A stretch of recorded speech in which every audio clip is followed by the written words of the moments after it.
Bismillahirrahmanirrahim. Dear students, let us come to the next topic of Unit 18. Actually, it is the last topic of Unit 18, uncertainty principle. Uncertainty principle. First of all, introduction. This principle was proposed by Heisenberg in 1927.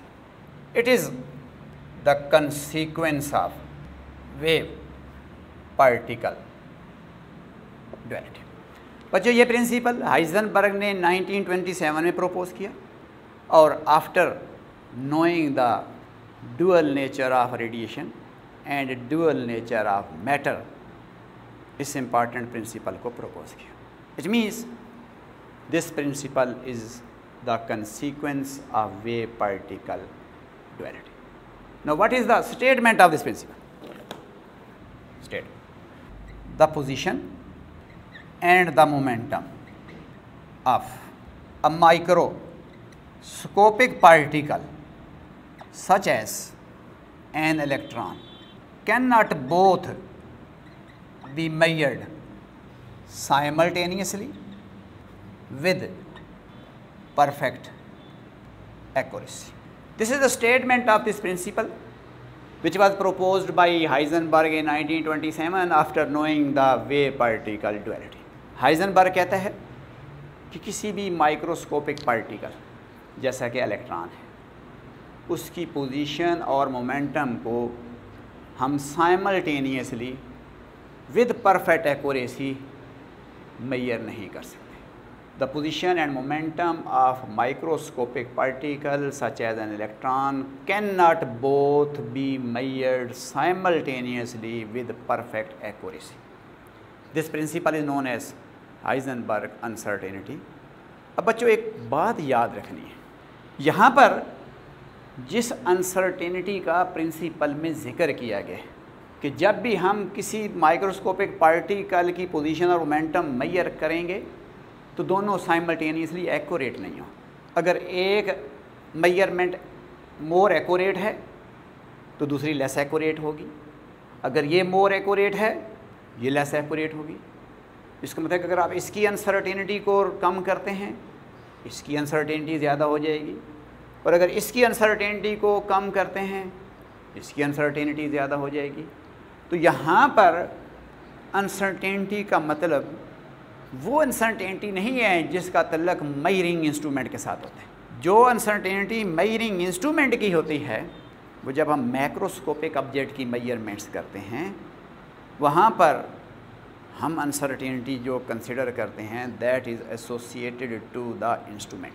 Here the uncertainty in the measurement of position and momentum simultaneously is due to the both aspects of matter and radiation. Both aspects mean already आपको बताया है कि matter has dual nature, radiation has dual nature.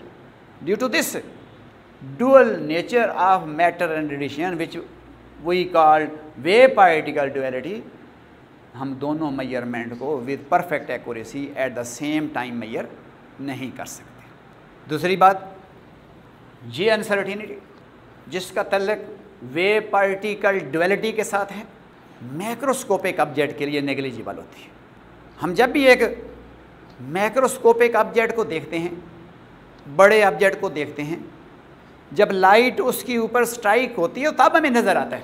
Suppose ये marker हमें नज़र आ रहा है, इसके ऊपर वाइट लाइट फॉल कर रही है, लाइट रिफ्लेक्ट हो रही है और हमें इसकी मौजूदगी का एहसास हो रहा है. अब लाइट का बीम जब इस पर गिरता है तो एटलीस्ट इसकी मोशन को अफेक्ट नहीं करता, इसकी स्टेट को चेंज नहीं करता. इसलिए हमें इसकी पोजीशन और अनसर्टेनिटी को साइमल्टेनियसली एक्यूरेटली मेजर करने में सक्सेस होती है. हम किसी मैक्रोस्कोपिक ऑब्जेक्ट का मोमेंटम और position accurately at the same time measure कर सकते हैं by applying the Newton laws of motion, by applying the classical physics. लेकिन किसी माइक्रोस्कोपिक ऑब्जेक्ट का पोजीशन और momentum due to the wave particle duality can not be measured simultaneously with perfect accuracy. और macroscopic objects के लिए इसमें और इसमें जो अनसर्टेनिटी होगी वो नेग्लिजिबल होगी। इसलिए we can say the position and momentum of macroscopic object can be measured simultaneously with perfect accuracy. लेकिन हाइजेनबर्ग ने जो प्रिंसिपल दिया about microscopic particle, for example electron, position and momentum of microscopic particle both cannot be measured simultaneously with perfect accuracy. How we can explain this explanation? Suppose we use a super optical microscope to see and measure the position and the momentum of, suppose हम एक electron है उसकी position और momentum को major करना चाहते हैं। For this purpose, a powerful optical microscope can be used. It is our imagination. Suppose we have a super optical microscope, कि हमारे पास एक ऐसी ऑप्टिकल माइक्रोस्कोप है जो हमें इलेक्ट्रॉन दिखा सकती है, जिसमें से इलेक्ट्रॉन नज़र आता है। इमेजिन कर रहे हैं कि सपोज करें हमने एक सुपर ऑप्टिकल माइक्रोस्कोप डिज़ाइन कर लिया, like an ordinary optical microscope, और हम उसको यूज़ करने वाले हैं इलेक्ट्रॉन को देखने के लिए और उसकी पोजीशन और मोमेंटम को साइमल्टेनियसली मेजर करने के लिए। अब बच्चों, here is electron and here is a super microscope, super optical microscope. अब बच्चों, किसी भी ऑप्टिकल माइक्रोस्कोप में से ऑब्जेक्ट तब नज़र आता है जब लाइट उसके ऊपर फॉल करती है और फिर रिफ्लेक्ट होती है। सपोज़ करें हम इस इलेक्ट्रॉन को देखने के लिए और इसकी पोजीशन और मोमेंटम को मेजर करने के लिए जो लाइट यूज़ कर रहे हैं, जो फोटॉन यूज़ कर रहे हैं, उसका वेवलेंथ लैम्डा है, उसका momentum h divided by lambda है।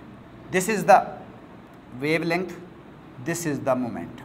अब आपको पता होना चाहिए कि wavelength of light is wave aspect of light, momentum of photon is particle aspect of the radiation or particle aspect of the light. It means this light has dual nature. दोनों aspects simultaneously मौजूद हैं। इन दोनों simultaneous aspect की वजह से Heisenberg ने realise किया इन दोनों aspects को और ये प्रिंसिपल डिस्क्राइब किया। So let us start. Suppose we have super optical microscope to see and measure the position and momentum of electron. Suppose we use a photon of wavelength lambda and momentum h over lambda. अब बच्चों, जब ये photon इस electron के ऊपर strike करेगा तो तब हमें सुपर ऑप्टिकल माइक्रोस्कोप में से इलेक्ट्रॉन नज़र आएगा और हम उसकी पोजीशन और मोमेंटम को लोकेट कर सकते हैं। तो जब ये वाला फोटॉन इस इलेक्ट्रॉन के साथ स्ट्राइक करेगा, इस इलेक्ट्रॉन की पोजीशन और मोमेंटम में चेंज आ जाएगी। इस इलेक्ट्रॉन की वो पोजीशन नहीं रहेगी जो एक्चुअली थी, इस इलेक्ट्रॉन का मोमेंटम भी वो नहीं रहेगा जो इसका पहले था। इसका मतलब है कि इस इलेक्ट्रॉन की पोजीशन डिस्टर्ब होगी, उसमें अनसर्टेनिटी प्रोड्यूस होगी। इस इलेक्ट्रॉन के मोमेंटम में चेंज आएगी, इट मीन उसके मोमेंटम में भी अनसर्टेनिटी प्रोड्यूस होगी। किस वजह से? इस इंसिडेंट लाइट के वेव और पार्टिकल एस्पेक्ट की वजह से। Now, what is the uncertainty in the position of electron? That depends on the wavelength of light. What is the uncertainty in the momentum of this electron? That depends on the momentum of photon. So, when a photon of wavelength lambda, this is wave aspect, and momentum p, which is h over lambda, this is particle aspect, falls on the electron, its position x and momentum p both will be changed. दोनों ही change हो जाएंगे कि जब ये photon इस electron से strike करेगा, electron यहाँ पर मौजूद है, मूव कर रहा है सपोज, इट मीन्स इसके अंदर भी दोनों एस्पेक्ट्स हैं, रेडिएशन के भी दो एस्पेक्ट्स हैं, इस पार्टिकल के भी दो एस्पेक्ट्स हैं। It means wave particle duality की वजह से अनसर्टेनिटी प्रोड्यूस होगी पोजीशन और मोमेंटम ऑफ इलेक्ट्रॉन में, और दोनों अनसर्टेनिटी साइमल्टेनियसली रिड्यूस नहीं हो सकती। So when photon of wavelength lambda which is the wave aspect of the photon, momentum p, which is the particle aspect of photon, fall on the electron, its position x and momentum p. Here x mean position of electron and this p mean momentum of electron. Both will be change, दोनों change हो जाएंगे. अब जो uncertainty position में होगी वो कितनी होगी, मैंने बताया जितना इंसिडेंट फोटॉन का वेव लेंथ होगा. The uncertainty in the position of electron will be of the order of wave length of photon. That mean delta x electron की पोजीशन की uncertainty is of the order of wave length of photon. This is the wave length of photon. इसका मतलब है अगर photon का wave length short होगा तो position में अनसर्टेनिटी भी कम होगी. नज़र आ रहा है कि जितना ये कम होगा इतनी ही ये कम होगी. इसका मतलब है कि जो अनसर्टेनिटी इलेक्ट्रॉन की पोजीशन में आई है इस इंसिडेंट रेडिएशन की वजह से, इस फोटॉन की वजह से, वो कम हो सकती है if we use photon of short wavelength. This implies in order to reduce the uncertainty in the position of electron, we must use photon of short. Now, what is the uncertainty in the momentum of the photon? Uncertainty in the momentum of electron will be of the order of momentum of. इस electron की position में जो uncertainty है वो lambda पे depend कर रही है. इस इलेक्ट्रॉन के मोमेंटम की जो अनसर्टेनिटी है वो फोटॉन के मोमेंटम पे डिपेंड कर रही है. So mathematically delta P of electron that is H over lambda and lambda photon. H is the Planck's constant. This equation reveals that uncertainty in the momentum of electron can be reduced by using photon of longer wavelength. So, in order to reduce the uncertainty in the momentum of electron, we must use photon of longer wavelength. बच्चों अब आपको clear होना चाहिए. ये question कह रही है कि अगर आप इलेक्ट्रॉन की पोजीशन एक्यूरेटली मेजर करना चाहते हैं, उसकी अनसर्टेनिटी को कम करना चाहते हैं, एक्यूरेसी बढ़ाना चाहते हैं, तो फिर हमें ये जो फोटॉन यूज़ किया है इसका वेव लेंथ शॉर्ट होना चाहिए. ये क्वेश्चन कह रही है कि अगर हम इस इलेक्ट्रॉन का मोमेंटम एक्यूरेटली फाइंड करना चाहते हैं, इसके मोमेंटम की अनसर्टेनिटी को रिड्यूस करना चाहते हैं, तो फिर हमने ये जो फोटॉन यूज़ किया है इसका वेव लेंथ लॉन्गर होना चाहिए. Now, if we use photon of shorter wavelength, this measurement becomes accurate, position coordinate becomes accurate, but momentum coordinate becomes more uncertain. And if we use light of longer wavelength, the measurement of momentum of electron becomes more accurate, position of electron becomes more uncertain. It means हम ये चीज़ और ये चीज़ दोनों simultaneously reduce नहीं कर सकते. अगर इसको रिड्यूस करते हैं, पोजीशन की अनसर्टेनिटी को रिड्यूस करते हैं, अगर पोजीशन को एक्यूरेटली मेजर करते हैं तो मोमेंटम की अनसर्टेनिटी बढ़ जाती है, ये इनएक्यूरेट हो जाता है. और अगर मोमेंटम की अनसर्टेनिटी हम डिक्रीज़ करते हैं by using photon of longer wavelength तो मोमेंटम की मेजरमेंट तो एक्यूरेट हो जाती है, पोजीशन की मेजरमेंट इनएक्यूरेट हो जाती है. This is number 1 equation. This number 2 equation. This implies if we use light of short wavelength, comma, the accuracy in the measurement of position of electron increases and the accuracy in the measurement of momentum of electron decreases.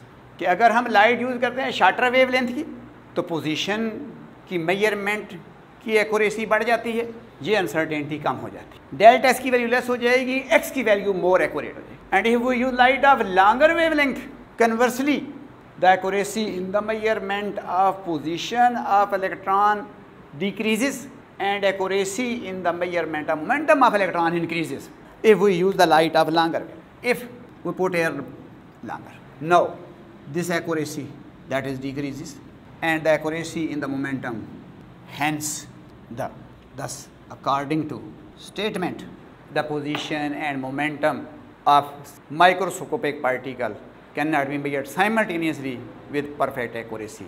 This is known as Heisenberg uncertainty principle. Mathematical form.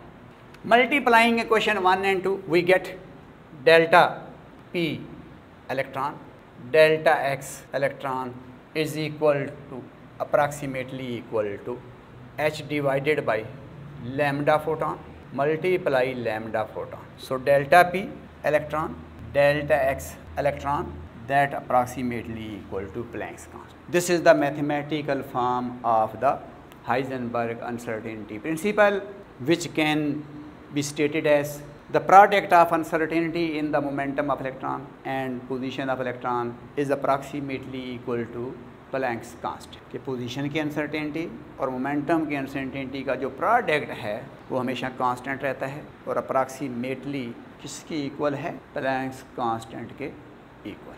After more careful calculations, इस principal को हम एक और form में लिखने वाले हैं। After more careful calculation का मतलब क्या है? By including the uncertainty of system and surrounding errors, by taking into account the systematic and random error. After this principle is written as in more accurate form as delta P electron, delta X of electron, दोनों का product is either equal to or greater than H over 2 pi. It is written as delta P of electron, delta X of electron is equal to greater than H bar. What is H bar? It is H divided by 2 pi, also named as H cut. हम इसको H cut भी बोल सकते हैं, H bar बोलते हैं. So this is an alternate form. This is more accurate form of Heisenberg uncertainty principle.